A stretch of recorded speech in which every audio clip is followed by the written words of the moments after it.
저녁 식사를 마치고 각자 방으로 돌아갔다. 영서는 잠 못 들었다. 상욱과의 하루가 너무나 행복해서 이 시간이 영원히 끝나지 않았으면 좋겠다고 생각했다. 그때 문이 조심스럽게 열렸다. 상욱이었다. 영서 씨, 잠이 안 와서요. 상욱의 목소리가 떨렸다. 영서는 말없이 그를 바라보았다. 상욱이 영서에게 다가와 조심스럽게 그녀의 손을 잡았다. 그의 눈빛이 모든 것을 말해주고 있었다. 우리 이대로 괜찮을까요? 영서가 울음 섞인 목소리로 물었다.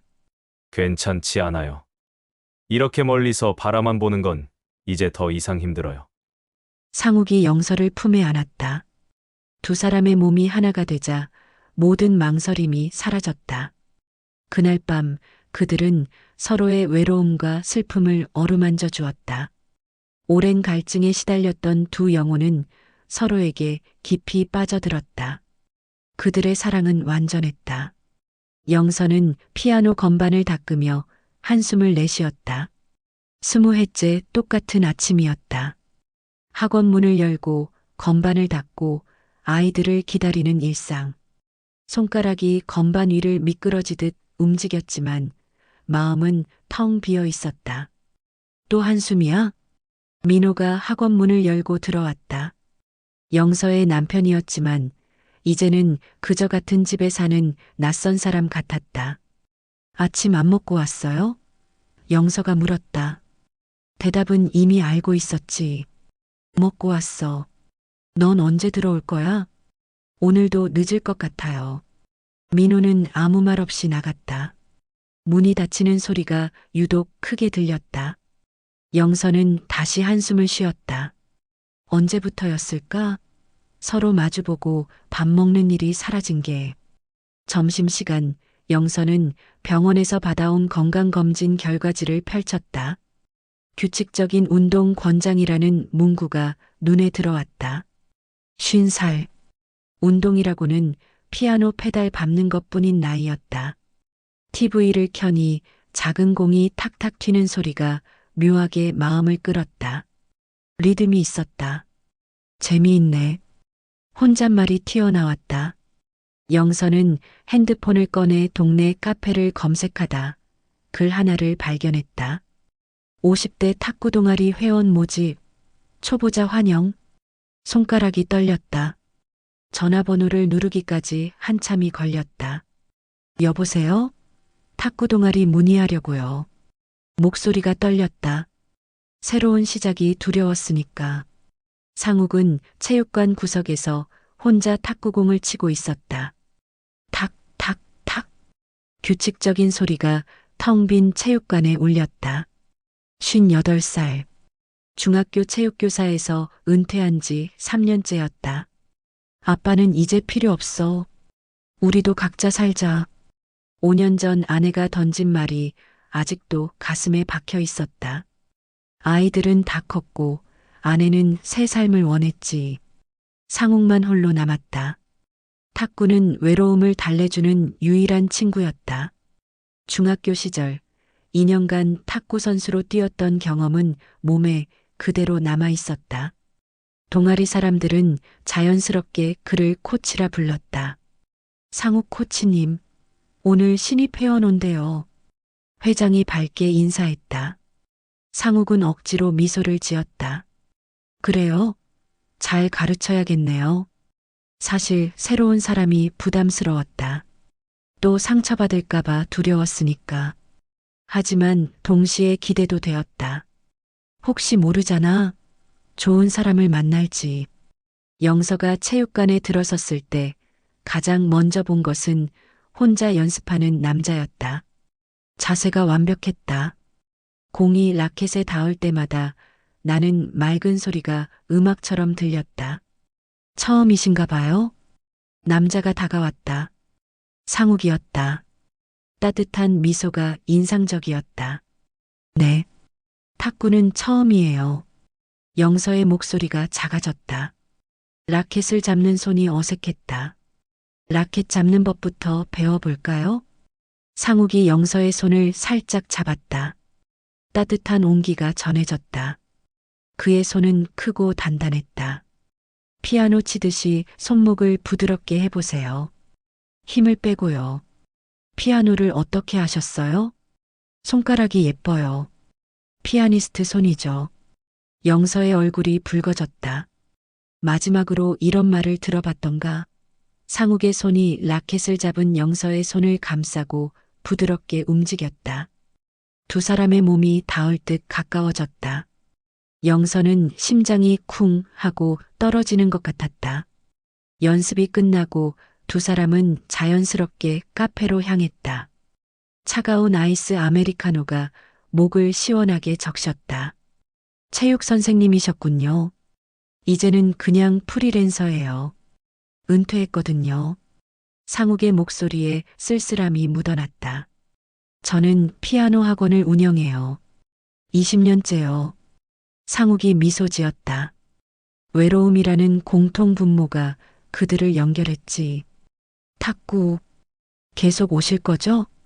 상욱이 조심스럽게 물었다. 네, 꼭 올게요. 영서가 대답했다. 처음으로 진심이 담긴 약속이었다. 집으로 돌아가는 길, 영서는 계속 웃음이 났다. 가슴이 두근거렸다. 50살에 느끼는 이 설렘이 낯설면서도 좋았다. 상욱도 마찬가지였다. 영서의 미소가 자꾸 떠올랐다. 탁구공처럼 서로에게 돌아오는 사이. 그렇게 그들의 특별한 인연이 시작되었다. 석 달이 지났다. 영서의 실력은 놀랍게 성장했다. 매주 4번, 때로는 주말까지 연습에 매달렸다. 상욱의 지도는 완벽했고 영서의 열정은 뜨거웠다. 그들의 호흡은 완벽했다. 라켓을 휘두르는 각도, 공이 튀는 속도까지 서로의 의도를 완벽하게 읽었다. 시대회에 나가보는 게 어때요? 동아리 회장이 제안했다. 영서의 얼굴이 창백해졌다. 저요? 아직 실력이 부족한데. 할 수 있어요. 우리 함께하면 할 수 있어요. 상욱이 단호하게 말하며 영서의 어깨를 감싸 안았다. 영서의 심장이 두근거렸다. 그날부터 연습은 더욱 치열해졌다. 어깨에 힘을 빼세요. 리듬을 타요. 음악처럼요. 상욱의 목소리가 부드러웠다. 영서의 어깨를 살짝 잡았다. 그 손길에 전율이 흘렀다. 영서의 손목을 부드럽게 움직여주며 속삭이는 그의 숨결이 느껴졌다. 영서는 숨을 멈췄다. 연습 후 카페는 이제 둘만의 특별한 공간이 되었다. 탁구 선수 그만둔 거 후회 안 하세요? 글쎄요. 그만두지 않았다면 영서 씨를 못 만났을 테니 후회하지 않아요. 상욱의 말에 영서의 볼이 붉어졌다. 단순한 레슨이 아니었다. 이건 명백한 고백이었다. 사실 결혼 생활이 쉽지 않아요. 영서가 조심스럽게 입을 열었다. 커피잔을 꽉 쥐었다. 남편과는 대화도 없고 각방을 쓴 지도 오래됐어요. 탁구는 제 유일한 숨구멍이에요. 저도 그랬으니까요.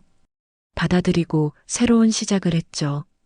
저도 탁구 덕분에 다시 살아갈 힘을 얻었고 영서 씨를 만나서 다시 웃게 됐어요.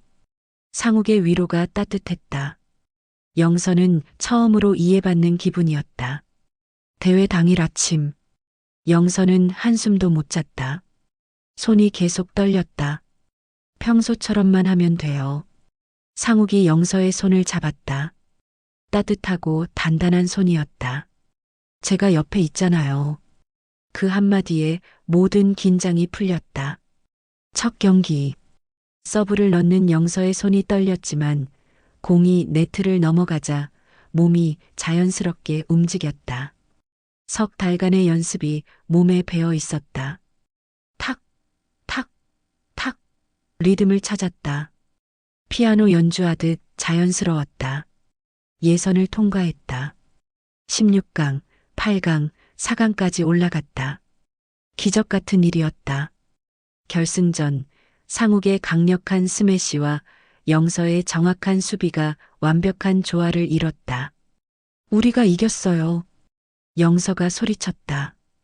믿을 수 없었다. 우승이라니. 흥분한 영서가 상욱을 껴안았다. 상욱도 영서를 꼭 안아주었다. 두 사람의 심장 소리가 서로에게 전해졌다. 시상식에서 이름이 불렸다. 영서와 상욱은 함께 무대에 올라 우승 트로피를 들어 올렸다. 카메라 플래시가 터지는 순간 두 사람의 눈빛이 마주쳤다. 사랑이었다. 도대회 출전 자격을 얻었다. 축하 파티가 끝나고 상욱이 자신의 차로 영서를 데려다 주었다. 차 안에는 음악 소리 대신 두 사람의 숨소리만 가득했다. 영서의 집 앞에 차를 세웠지만 둘 다 내릴 수 없었다. 오늘 정말 고마웠어요. 그리고 미안해요. 영서가 조심스럽게 말했다. 미안해하지 말아요. 제 마음은 제가 책임질게요. 상욱이 영서의 손을 잡았다. 영서는 눈을 감았다. 상욱은 그녀를 품에 안았다. 단단하고 따뜻한 그의 품에 안기자 영서는 이대로 시간이 멈췄으면 좋겠다고 생각했다. 그의 어깨에 얼굴을 묻으며 속삭였다. 나도요. 상욱 씨 품이 너무 따뜻해서 내리고 싶지 않아요. 아무 말도 하지 말아요. 그냥 이 순간만 느껴요. 그들은 아무 말 없이 서로를 안고 있었다. 헤어져야 한다는 현실이 두 사람의 마음을 짓눌렀지만 이 순간만큼은 서로의 온기에 기대고 싶었다. 한참 뒤 영서가 마지못해 몸을 떼고 차에서 내렸다. 집에 돌아온 영서는 트로피를 침대 옆에 놓았다. 반짝이는 트로피가 아름다웠다.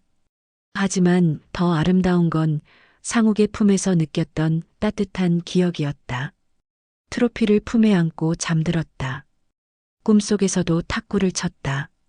상욱과 함께였죠. 행복한 꿈이었습니다. 경주에서 1박 2일. 영서는 고민했다. 하지만 상욱의 기대에 찬 눈빛을 외면할 수 없었다. 민호에게는 친구들과 여행을 간다고 거짓말을 했다. 가슴이 무거웠지만 상욱과 함께하는 시간이 너무나 소중했다. KTX가 경주역에 도착했다.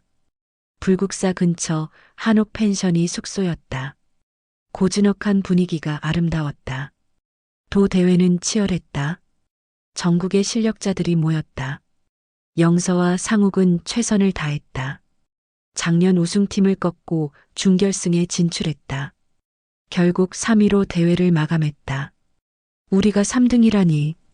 영서가 기쁨에 상욱을 껴안았다. 정말 잘했어요, 영서 씨. 상욱이 영서의 머리를 쓰다듬으며 속삭였다. 저녁 식사를 마치고 각자 방으로 돌아갔다. 영서는 잠 못 들었다. 상욱과의 하루가 너무나 행복해서 이 시간이 영원히 끝나지 않았으면 좋겠다고 생각했다. 그때 문이 조심스럽게 열렸다. 상욱이었다. 영서 씨, 잠이 안 와서요. 상욱의 목소리가 떨렸다. 영서는 말없이 그를 바라보았다. 상욱이 영서에게 다가와 조심스럽게 그녀의 손을 잡았다. 그의 눈빛이 모든 것을 말해주고 있었다. 우리 이대로 괜찮을까요? 영서가 울음 섞인 목소리로 물었다. 괜찮지 않아요. 이렇게 멀리서 바라만 보는 건 이제 더 이상 힘들어요. 상욱이 영서를 품에 안았다. 두 사람의 몸이 하나가 되자 모든 망설임이 사라졌다. 그날 밤 그들은 서로의 외로움과 슬픔을 어루만져 주었다. 오랜 갈증에 시달렸던 두 영혼은 서로에게 깊이 빠져들었다. 그들의 사랑은 완전했다. 아침 영서는 상욱의 품에서 눈을 떴다. 행복했지만 동시에 죄책감이 밀려왔다. 상욱도 마찬가지였다. 서울로 돌아온 다음 날 두 사람은 탁구 연습 대신 카페에서 만났다. 서로 마주 보았지만 아무 말도 하지 못했다. 상욱 씨, 영서가 먼저 입을 열었다. 어제 정말 꿈만 같았어요. 하지만 상욱이 영서의 손을 잡았다. 알아요, 영서 씨. 우리에게는 함께할 수 없는 현실이 있어요. 이대로 계속 가면 서로에게 상처가 될 것 같아요. 영서의 눈에 눈물이 고였다. 상욱은 고개를 끄덕였다. 그도 같은 생각이었다. 우리 연인은 될 수 없지만 그 누구보다 특별한 동반자가 되어주지 않을래요? 상욱이 제안했다. 서로의 삶을 응원하고 탁구를 통해 함께 성장하는 친구. 가장 소중한 탁구 파트너. 영서는 상욱의 진심에 감동했다.